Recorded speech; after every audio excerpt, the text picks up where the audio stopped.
பல பேர் ஊடகத்துறையிலிருந்தும் கேட்டிருக்காங்க, பக்தர்களும் கேட்டிருக்காங்க.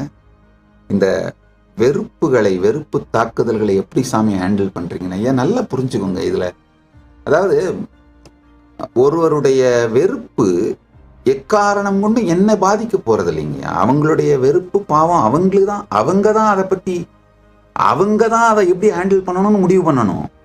நான் பரமசிவ பரம்பொருளின் அருளாலே, பேரருளாலே, அவருக்குள் பரம சத்தியத்திற்குள் நிலை பெற்றிருப்பதனால் நிம்மதியா வாழறேன். இந்த நிம்மதியையும் பரமசிவத்தன்மையையும் அவர் எனக்கு அருளிய சக்தியையும் எல்லா நன்மையையும் உலகத்துக்கும் கொடுக்கிறேன். அவ்வளவுதான்.